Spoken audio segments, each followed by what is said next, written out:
네, 여러분 안녕하십니까. 여기는 일반 공영방송에서 듣기 어려운 하지만 반드시 우리가 알아야 할 인천의 짠물 이야기, 인천 시민의 목소리를 담은 인천 시민팟입니다. 오늘은 11월 29일입니다. 시민팟 17회차 방송입니다. 예, 날씨가 많이 추워졌습니다. 예, 전국도 굉장히 지금 혼란스러운 상황인데요. 오늘도 역시 1부, 2부로 나누어서 진행하도록 하겠습니다. 1부는 주간 이슈 브리핑 하도록 하고요. 2부는 2017년도 인천시 예산에 대한 이야기를 나누어 보도록 하겠습니다. 주간 이슈 브리핑 하도록 하겠습니다. 오늘도 역시 세 분의 고정 게스트분들이 참석해 주셨습니다. 먼저 인천광역시 전 의원이셨죠. 강병수 전 의원님 나와주셨습니다. 네, 반갑습니다. 네. 반갑습니다. 네. 그리고 현 이항구 인천광역시 의원 나와주셨습니다. 네, 반갑습니다. 네, 반갑습니다. 네. 인천 시민의힘 이성수 팀장님 나와주셨습니다. 예, 반갑습니다. 이성수입니다. 네, 반갑습니다. 오늘 주간 이슈 브리핑 첫 번째는 오늘이 11월 29일이고 알다시피 지금이 오후 6시인데요. 아까 오후 3시죠. 박근혜 대통령이 3차 담화문을 발표했습니다. 발표한 지 지금 한 3시간뿐이 되지 않았는데 대충 여기 오신 분들 대부분 내용은 다 이해하시겠지만 짧게 정리하면 그런 겁니다. 대통령직 임기 단축을 포함한 본인의 진퇴 문제를 국회 결정에 맡기겠다. 꼼수인 것 같기도 하고. 아니, 이거 어떻게 생각하십니까? 한번. 아니, 자기의 임기나 자기의 진퇴 문제를 왜 국회에 넘깁니까? 그죠? 본인이 결정하면 되는 거잖아요. 야, 그만하겠다든지. 예. 아니면 난 끝까지 가겠다든지. 음흠. 자기 입장을 자기가 얘기해야지. 여전히 유체이탈화법으로 네. 국회가 뭔가 결정하면 하겠다라고 하는 건데 그거는 자기 책임을 국회에 떠넘기는 거고 국회에서 지금 합의가 되는 경우가 굉장히 드물지 않습니까? 특히 이렇게 친박, 비박, 또 민주당, 국민의당 여러 입장 차이가 있고 또 네. 이게 바로 그 다음 정권 교체랑도 연관이 있기 때문에 서로 이해관계가 첨예하게 나뉘고 있는 상황에서 국회가 합의된 어떤 그 임기 단축에 대한 일정을 말하기가 참 어려운 것을 간파하고 네. 공을 국회로 넘겨서 그거를 살아보려고 꼼수다 이런 거죠. 꼼수가 아닌가 이런 생각이 들어요. 지금 당장 그 새누리당의 비박 쪽에서는 탄핵 절차를 좀 제고하겠다 이런 분위기도 있는 것 같은데요. 그렇죠. 지금 탄핵안이 의결을 하려면 최소 그 새누리당에서 29명에서 30명 정도가 동의를 해줘야 되고 지금 현재까지는 40명 정도가 동의한다고 지금 이제 정가에 알려져 있는데 네. 거기서 거기서 흔들리고 안 하겠다고 하면 사실은 탄핵도 어려워질 수도 있는 그런 상황을 노리고 지금 비박계랑 짜고 한 공 아닌가 이런 생각도 들 정도로 바로 반응이 나왔어요. 예, 비박계 쪽에서. 그러니까 이번 담화문에는 특별히 본인의 잘못에 대한 얘기도 명확하게 얘기한 게 없더라고요. 아니 자기는 하나도 잘못한 게 없다는 거죠. 공적인 사익을 업무로 추구하지 않았다. 사익을 추구하지 않으면 다 잘했다는 건지 근데 사익을 추구했는지 안 했는지 모르는 거 아니에요. 그렇죠? 자신에게는 조사해봐야 잘못이 없다라는 태도였었습니다. 그렇습니다. 자기는 잘못이 없는데 죄송하다. 그런데 어쨌든 물러나는 거는 국회가 결정해주면 물러날 용의가 있다. 이런 얘기 아닙니까? 네. 어떻게 봐야 될까 이거 참. 이거 참. 참회도 없고 반성도 없고 그렇죠. 이 탄핵을 이 눈앞에 닥친 탄핵이죠. 12월 2일이냐 12월 9일이냐 지금 그렇죠. 이런 부분들을 아마 야당이 이제 검토하고 있는 걸로 알려졌는데 예, 새누리당도 포함해서 같이 해가지고. 그렇죠. 근데 탄핵을 좀 모면하거나 이 시간을 끌기 위한 그런 술수가 아니냐라는 시간 것이 벌기 전략. 그렇죠. 대체적인 아마 지금 평가인 것 같고요. 아무튼 좀 참 안타깝습니다. 이 많은 국민들이 지금 즉각적인 그 하야 퇴진을 요구하면서 하루속히 이 국정을 정상화하길 바라는데 이 찬물을 끼얹는 이 세 번째 담화가 나왔습니다. 그렇죠. 예. 그러니까 누가 그러시더라고요. 그 3시에 3차 담화문 나온다고 하니까 어떤 분이 이번 토요일은 촛불 집회 안 해도 되겠네. 그러게 말입니다. 추워 죽겠는데. 이게 아니라 지금 더 크게 해도 이거 해야 이거 어떻게 완전히 그렇지 않아요. 국민들의 어떤 이 정서하고는 굉장히 맞지 않는 또 담화문이 되어가지고 이번도 질문을 안 받았죠? 질문 안 받았어요. 예, 질문 안 받고요. 바로 그 질문을 했었죠. 근데 거기에 대한 답변은 곧 그 조속한 시일 내에 그런 진상과 내용을 설명을 하겠다. 이렇게만 하고 진퇴에 대한 문제는 국회에다 넘긴다. 이거 이상은 뭐 오늘 특별한 얘기는 없었다라고 보고요.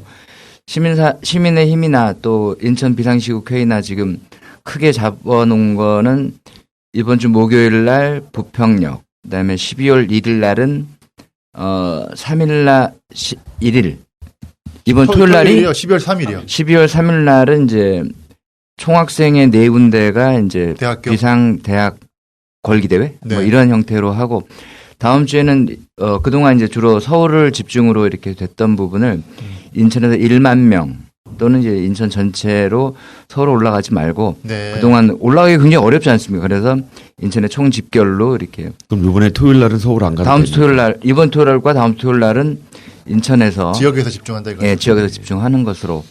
근데 이제 이번 주 토요일은 좀 중앙과 이거 아마 교감하는 문제는 다시 한번 검토를 뭐 오늘 저녁 때와 내일 대표자 회의들을 통해서 다시 한번 좀 공지를 할 예정이고요.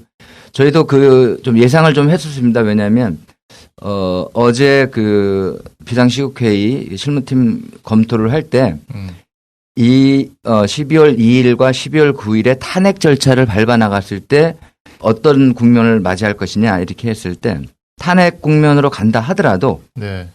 굉장히 많은 난항이 있지 않겠냐 이렇게 해서 박근혜 대통령이 즉각 사퇴를 분명히 하고 국회는 국민의 명에 따라 퇴진 및 탄핵을 위한 재반 절차를 흔들림 없이 진행을 하라라고 하는 게 저희 비상시국회의 아직까지는 이게 국민의 촛불의 명령이 아닌가 이렇게 생각을 하고 있습니다. 그 하루속히 대한민국이 혼란에서 벗어나 본래의 궤도로 돌아가길 바라는 마음뿐이다. 이렇게 마무리했어요. 그 이번 담화 맨 마지막에. 네, 마지막에 그 이제 일정이라든가 이런 그 법 절차에 따라서 이제 국회가 정하는 대로 따르겠다. 예. 이렇게 하면서 근데 아까도 말씀하셨지만은 바로 그 후에 지금 비박이 탄핵 논의를 중단하겠다. 네, 그런 분위기 좀 보세요. 너무 네. 좀 충격적이에요. 저는 이러한 그 모습을 보면서 이 박근혜 현 대통령이 쉽게 퇴진이나 하야하지 않을 거라 이런 예상들을 사실 했죠. 네. 그럼에도 불구하고 이것이 그냥 국회가 사실은 이 총리 추천이라고 하는 분명히 그런 부분에 대한 어떤 명분을 줬는데 네. 그런 총리 추천, 그 다음에 탄핵, 뭐 그 다음에 그 이후에 또 이런 그 새로운 우리 대한민국을 만드는 이런 걸로 사실은 쭉쭉쭉 갔어야 되는데 네. 그동안 그런 국회가 해야 될 역할도 하지 않고 지금 왔잖아요. 오고선 지금 결과가 이런 상황에 처했어요. 그러니까 이거 저는 국회들이 이런 그 이 야당이 이게 어떤 이 탄핵과 퇴진 국면을 사심들을 갖고 네. 사실 이걸 정략적으로 판단하는 속에서 결국은 이런 과정에 실기하면서 이게 점점 더 혼란으로 빠져가는 것이 아닌지. 그러니까 뭐 아직은 좀 두고 보긴 해야 될 텐데요. 지금 뭐 국민의 촛불이 지금 계속적으로 지금 하고 있고 아마 이 문제에 대해서 모두가 다 지금 분노하고 있기 때문에 3차 담화문에 대해서 분노하고 있기 때문에 국민들은 계속적으로 박근혜의 즉각적인 퇴진을 요구하는 건 분명한 사실이고 다만 지금 이양구 의원 지적하신 대로 야당들 뭐 새누리당을 뭐 한다 하더라도 야당들의 어떤 여러 가지 대응이 굉장히 중요한데 어저께 그 손학규 그 상임 고문이죠. 그분이 이제 고문 아니요 탈당을 동아시아 미래재단의 이제 상임 고문이시죠. 고문 자격으로 어제 제가 확인을 해봤더니 인천에 오셨더라고요. 강진에서 이제 내려와서 네. 본격 정치 활동을 시작하시면서 네. 민주당을 탈당한 걸로 알고 네, 탈당했고 요번에 이제 그 어제 이제 제가 말씀드렸던 이제 인천에 와가지고 네. 북콘서트를 이제 하셨더라고요. 강진일기. 예. 그러면서 콘서트만 하신 게 아니고 뭐 유정복 시장도 만나고 기자 간담회도 하고. 네, 시청에서 예. 어떻게 그 이양호 의원님은 쭉 같이 좀 보셨죠 옆에서 어떤 얘기를 많이 네, 하셨어요? 뭐 저는 사실은 당사자이기도 해서 아 당사자인가요? 아 준비 모임 준비를 가셨구나. 예, 이 손학규 이 고문께서 강진에서 정치 복귀 선언하자마자 이제 민주당 탈당 선언을 하고 네. 대한민국의 새 판짜기가 필요하다. 이제는 육공화국 체제를 극복하고 이런 합의제 민주주의인 제7공화국을 열어야 된다라는 사실 그러면서 개헌 필요성을 말씀하셨는데 네.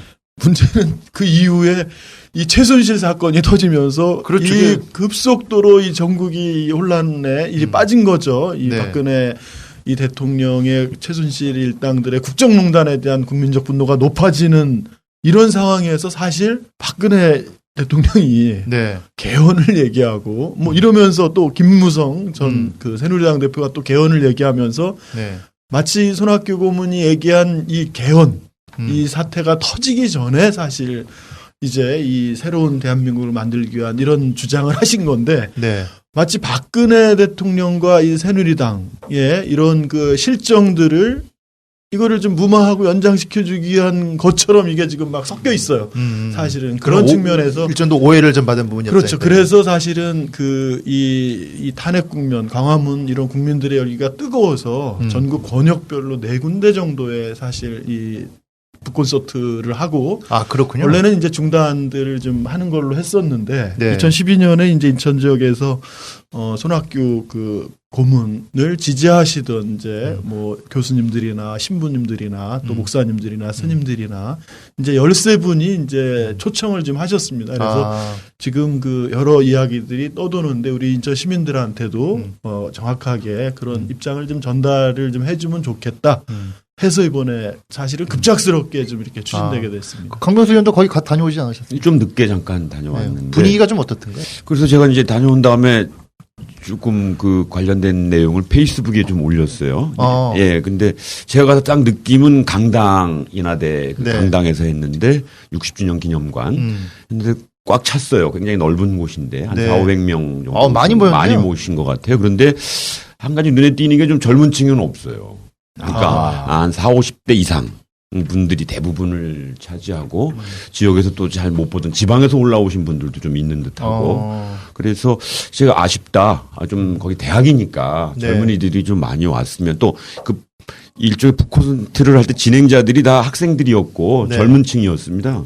그러면 좀 학생들이 좀 많이 와서 같이 듣고 질문도 하고 대화를 했었으면 했는데 오신 분들이 좀 연세가 드셔서 어찌 보면 한물 간 것 같기도 하고 그런 느낌이 드는 거죠. 왜냐하면 기대가 손학규 고문님에 대해서 기대가 높다면 네. 그런 인원수도 중요하지만 다양한 계층이 오시는 게 중요하잖아요. 그런 면에서 조금 편중돼 있다라고 하는 면에서 지금 조금 전에 얘기했지만 정치 일정이 지금 꼬이신 거죠. 송 고문 입장에서는 새로 강진에 내려와서 새로운 정치를 해보려고 했는데 이 최순실 파동 때문에 박근혜 파동 때문에 좀 꼬이기도 하고 네. 또 당이 또 당을 탈당하고 국민의당이랑 같이 할 듯 말 듯 이런 모습을 보이는 거에 대해서 조금 걱정하고 비판적인 언사를 갖고 있는 분들이 많더라고요. 제가 어제 페이스북에 올렸더니 한 10명 정도가 답글을 달았는데 네. 정치 그만하시라.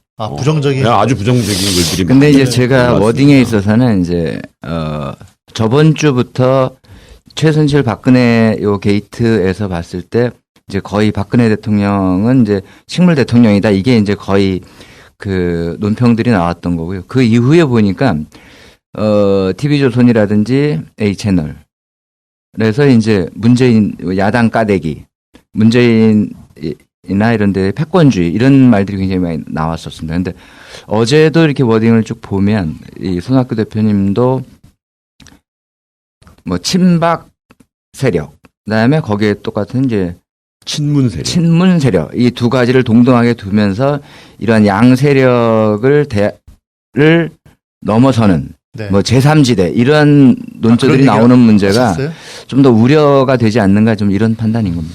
분명하죠. 메시지가 강진에서 올라오실 때부터 사실은 그 우리나라가 그동안 양당 체제 그리고 이런 너무 이렇게 그 여당과 야당 이 권력을 잡기만 하면은 똑같은 이 제왕적 대통령제의 폐해가 이 반복되는 여든 야든 뭐 이런 문제라든가 또 다수 국민들이 다양한 정치 지향점이 있는데 네. 이런 국민들이 투표 결과가 그대로 이 의회, 국회 내 대표성으로 발휘되지 않는 이런 정치 속에서 이제는 이 합의제 이런 정치가 필요하다. 그래서 제왕적 대통령제의 권력 분산, 또 분권, 그리고 독일식 정당 그 명부제. 명부 비례대표제의 전면 실시.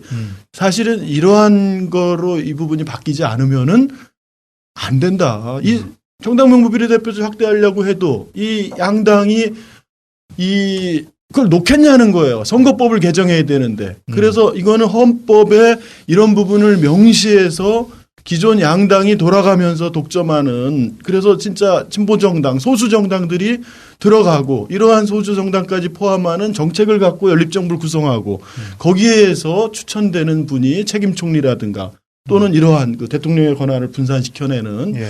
이제는 이제 이걸 바꿔야 된다. 이런 뭐 그뿐만이 아니라 광화문의 외침이 뭐예요 지금. 재벌들의 그런 폐해들을 좀 개선하자.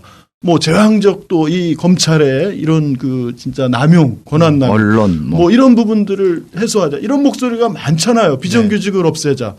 자, 문제는 그런 거를 실제 여고 야구 그거를 했냐는 거예요. 그거를 여당이 집권할 때나 야당이 집권할 때나 이제는 그런 거를 헌법에 명확히 우리나라가 처한 이 문제들을 극복하는 이 대위기에 우리나라가 처한 거를 이제는 헌법에 명시해서 갈 길을 명확히 가자. 이런 이제 의미죠. 그리고 아니, 탄핵이나 퇴진을 누가 반대해요? 탄핵하고 퇴진하면은 그 이후에 대통령 선거가 오래 있다 하는 게 아니에요. 퇴진하면 2개월, 탄핵하면 6개월 이내 헌법재판소의 절차 거쳐서 그다음 대통령 선거예요. 자, 책임 있는 정치인들은 탄핵과 하야만 무조건 외칠 것이 아니라 바로 2개월 후 또 헌법재판소의 탄핵 절차가 최대 6개월인데 책임 있는 어떻게 하겠다는 걸 내놔야지. 여태까지 정권만 잡으면은 다 개헌하겠다 그래놓고 정권 잡은 다음에 개헌한 사람 한 명이나 있어요? 여고야고. 이제는 국민들을 기만하면 안 되는 거죠. 탄핵하지 말라는 게 탄핵시키고 법에 따라 엄정히 특검에서 처벌할 거 하고 그건 하고 대안 바로 2개월 후 바로 6개월 후에 국민들이 어떤 세상을 만들 건지 그런 목소리를 같이 내줘야죠. 광화문의 국민들을 그렇게 저는 무시하고 있다고 보는 거예요. 기존 정치인들이 그때는 거죠. 근데 제가 볼 때는 그 전공교체를 이제 걸고 이제 시민의힘이 만들어지고 총선과 대선 이렇게 집중을 해 왔었습니다. 근데 지금 이러한 상황까지 올 줄은 이제 몰랐었던 거죠. 근데 네. 그동안 이제 전공교체에서 전 그 상당 부분 동의하는 문제는 전공교체를 넘어서서 체제의 교체. 그동안 이제 육공화국까지의 이런 체제가 변화해야 된다. 우린 그 대통령만 바꾸면 이제 그냥 다 끝나는 줄 알고 이렇게 했었는데, 근데 이제 좀 더 우려점에 대해서는 뭐냐면, 아까 전 아직 퇴진도 되지 않은 상황에서 자꾸 개헌의 문제나 지금 그 박근혜 대통령의 가장 그 난점이 뭐냐면, 그러한 임기에 대한 문제도 얘기를 한 거거든요. 퇴진을 시키려면 개헌을 해야만 임기가 바뀌어야 퇴진이 되는 거니까 탄핵으로 가면 모르는데 이게 그 국회에서 정하려면 임기를 바꿔야 되는 거예요.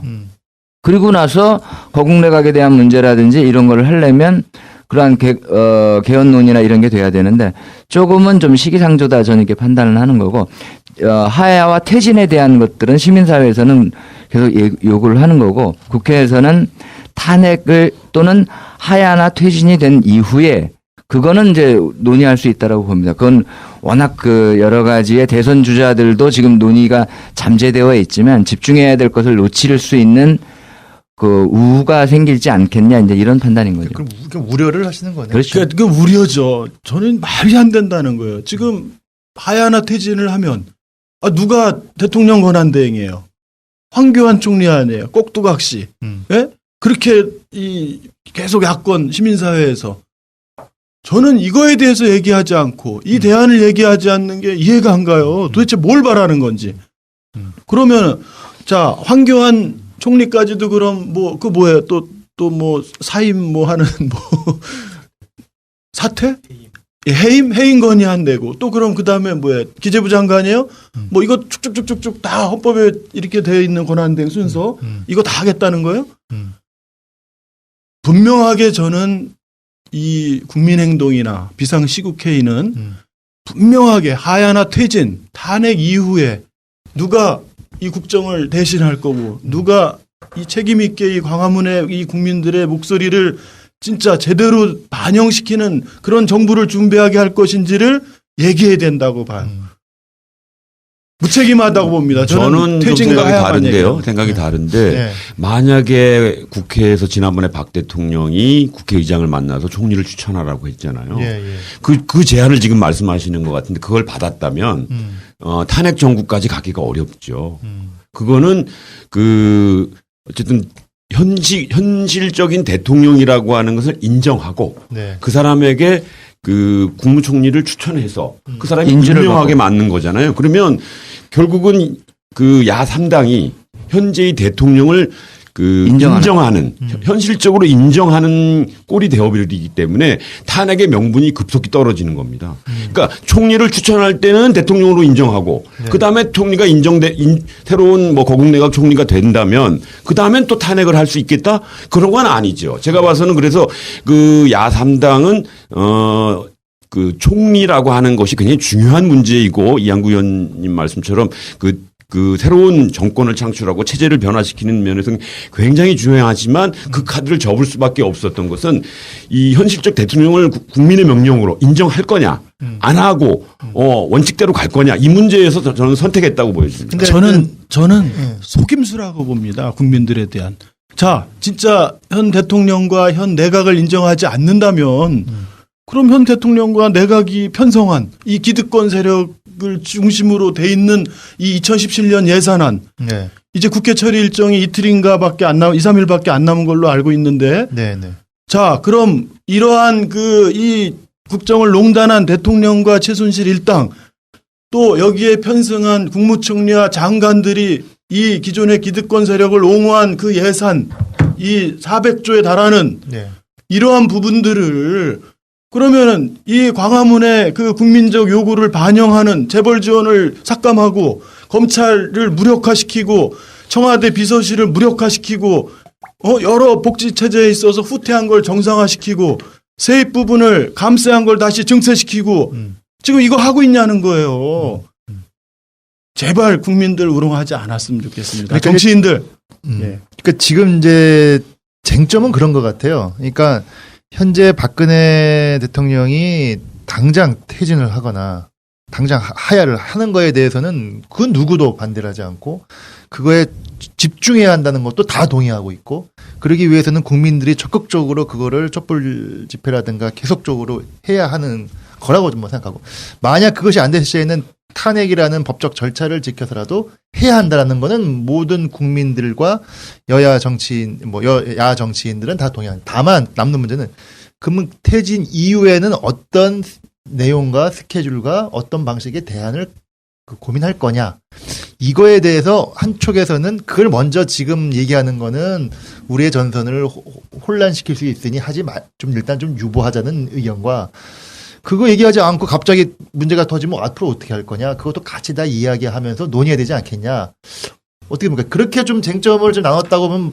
좀 그런 거죠. 그러니까 두 가지를 다 선택할 수 있으면 좋겠지만 아까 말씀드렸던 식으로 차후에 일어날 여러 가지 정책 변화나 또 뭐 개헌을 포함해서 국회에서 할 일 다양한 것들을 고려한다면 고국내각 총리를 받고 그다음에 탄핵시키거나 퇴진하면 좋죠. 근데 오늘도 기자회견에서 박 대통령이 밝혔지만 스스로는 물러날 것 같지 않고 이제 국회에서 결정하면 물러나겠다고 했지만 스스로는 결국은 안 물러난다는 거 아닙니까? 결국은 그러면은 탄핵밖에는 끌어내리는 수밖에 없는 건데 그렇죠. 끌어내리기 위해서는 협상할 여지가 없는 거죠. 예. 고국 내각 총리를 그거를 협상을 가지고 탄핵도 하고 고국 내각 총리 두 가지 양수 겹장을 둘 수는 저는 없다고 생각합니다.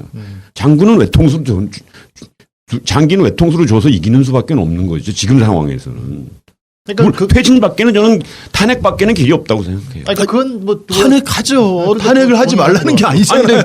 탄핵하는 대통령에게 우리가 추천한 총리를 인정해 줄래? 이렇게 말할 수는 없잖아요. 더 이상 대통령이 아니기 때문에 법적으로 헌법을 유린하고 국정을 농단했기 때문에 더 이상 대한민국의 대통령이 아니라고 해서 탄핵을 하는 거 아닙니까? 그런 대통령에게 그러면 우리가 지금 추천한 총리를 임명해줘. 이런 걸 들을 사람 같아요, 박근혜가? 아니죠. 그래서 저는 그 두 가지 중에서 한 가지를 불가피하게 저는 선택했다고 보여집니다. 아니, 탄핵을 하도 대통령이 퇴진을 하고 하야해도 그 문제가 있는 그 대통령의 꼭두각시 역할을 한 내각들에게 이 대통령이 권한대행이 가고 우리 역사적으로 또 이 수치스럽게 이게 기록에 남는데 그게 이해가 안 아니, 돼요. 아니, 방법이 네. 없어요. 그러니까 제가 생각엔 만약에 오늘 퇴진 발표를 했다. 네. 만약에 12월 며칠자 저는 오늘 이런 걸 좀 기다렸습니다. 국민의 뜻이어서. 기한을 정해서. 아니 탄핵을 결정한다면 조건 없이 제가 떠나겠습니다. 국민의 뜻으로 알고 국회에 탄핵이 뭐 결정이 예를 들면? 예를 들어 그렇게 했다 그러면 그런 퇴진의 의사를 밝혔다면 지금 이한구 의원이 말씀하신 것처럼 거국내각 총리를 제안할 수 있어요. 당신이 진심으로 우리의 민심을 알고 국민의 명령으로 알고 퇴진했다면 이왕이면 명예롭게 퇴진하기 위해서 우리가 합의한 이 사람이 그 현 대통령을 대신해서 앞으로 우리 국가를 이끌어갈 수 있도록 다음번 대통령 선거까지 이끌어갈 수 있도록 해달라 요청할 수 있어요. 아, 거국내각 총리를 임명하라. 우리가 그렇죠. 추천한 퇴진을 한다면 기존 황교안 총리가 아니고 그렇죠. 근데 퇴진이 아니고 탄핵과 그 퇴진 사이에 네. 탄핵과 퇴진 사이에 그 아무런 그 협상이 이루어질 수 없는 구조라면 네. 탄핵으로 간다면 황교안 총리를 통해서 최소한 역할만 하게 하고 나머지는 법적 절차 속에서 이루어 나가면서 새로 우리 국민과 함께 새로운 체제를 준비하는 수밖에 없다고 생각합니다. 저희가 생각할 때도 퇴진과 탄핵을 얘기할 때 탄핵이 돼도 그럼 당연히 황교안 총리로 넘어가는 거. 아니면 또 굉장히 많은 난관이 있어서요. 헌재에서 또 될 거냐. 뭐 한두 명이 빠지고 뭐 7명 남는데 그중에 6명 이상 되는데 한두 명만 빠져도 이게 안 되는 거 아니냐. 그다음에 탄핵 절차에서도 한 40명이라 하지만 또 이 야당 내에서도 또 표가 또 확실하지 않을 수 있는 거예요. 뭐 이런 여러 가지 안들이 있었는데 그럼에도 불구하고 탄핵을 요구했던 문제는 상징적인 문제라든지 이런 거일 수 있다라고 봅니다. 그러니까 탄핵 절차를 밟는다 했을 때 안 된다 하더라도 그건 국민의 명령들이 더욱더 높아질 수 있는 것이고 그다음에 탄핵 이후에 황교안 총리 또한 믿을 수 있냐 없냐 이런 논쟁도 굉장히 많이 있었습니다. 그러나 마리오네트처럼 이 끈이 떨어지면 일단 자기 본연의 일에 나머지 과정들은 국민의 명령에 따를 수 있다고 보고 헌재에 대한 문제도 그것이 인준 또는 인용되지 않는다 하더라도 그건 더욱더 큰 문제가 될 수 있기 때문에 우리의 그 흐름은 뭐 바뀔 수 없다라고 보는 거고요. 예, 하여튼 뭐 지금 긴급 속보가 아까 뉴스에 떴는데 보니까 새누리당 비박 진영이죠. 비상시국 새누리당의 비상시국위원회라고 있지 않습니까? 네. 비박 진영으로 거기서 9일까지 여야가 합의가 안 되면 탄핵에 하자. 탄핵에 동의하겠다 이렇게 나온 것 같아요. 그러니까 뭐 약간의 박근혜 대통령이 오늘 9일까지 시간을 번 거는 맞네요. 근데 하여간 뭐 이게 저는 뭐 요 얘기 뭐 더 일주는 마무리 좀 져야 될 것 같은데요. 그 옛날에 그 누구죠? 그 김대중 대통령이 그런 얘기 했잖아요. 정치는 뭐 생물과 같다. 그러니까. 얼로 탈지 모른다. 그러니까 제가 볼 때도 지금 국민들의 어떤 이런 촛불의 힘으로 박근혜 대통령을 퇴진시키거나 탄핵시킬 수 있는 힘으로까지 밀어붙여야 거기서 이제 새로운 변수가 어떻게 될지 저될지는 그때 힘의 역학관계에서 되는 문제이기 때문에 일단은 국민의 힘으로 퇴진 운동을 끝까지 하는 것만이 현재 상황에서는 새로운 어떤 또 카드를 잡더라도 좋은 카드를 잡을 수 있지 않을까 해서 저도 그렇게 생각합니다. 이번 주 토요일은 다시 그러니까 이제 대통령을 지금 탄핵해서 직무 정지를 만들고 이렇게 한다라고 하는 것은 지금 나머지를 걱정할 문제가 아닐 만큼 정말 결정적이고 중요한 문제지 않습니까? 딱 우리 대한민국을 만들고 나서 정부를 수립한 이후에 지금 두 번째 있는 일인데 이거는 노무현 대통령의 뭐 선거 지원 취지로 했던 이런 거랑은 질적으로 다르고 네. 국민의 96%가 지지하지 않는 대통령을 탄핵하는 거 아닙니까? 그러니까 이거 이렇게 결정적인 문제를 이 탄핵을 통해서 이루어내려고 했을 때 나머지는 결국은 부차적인 문제로 흘러버릴 것 같다고 생각해요. 국민의 힘으로 퇴진이냐 탄핵이냐 이건 뭐 끝까지 가는 거죠. 네. 문제는 그 이유라는 거예요, 계속. 그러면 자, 그럼 그다음에 그때 가서 보는 거죠. 그때 가서가 아니죠. 자, 그러면 헌법적 질서 속에서 할 거냐 아니면 헌법적 그 질서를 뛰어넘는 이런 진짜 이런 그 시국 뭐 이렇게 갈 거냐 과도 정부 형태 이거는 국회도 해산회의죠, 그럼. 그렇잖아요. 지금 어쨌든 입법과 행정 이런 부분들이 다 헌법적 이런 질서를 뛰어넘는 이런 국민적인 그 90%가 넘는 이걸로 완전히 이번에 바꿔야 된다. 저는 이렇다면은 저는 그러한 거는 국회까지 해산해야 된다고 보는 거예요. 그렇게 해서 완전히 새로운 정부와 새로운 국회 이런 것이 새로운 질서 속에서 가야 되는 거죠.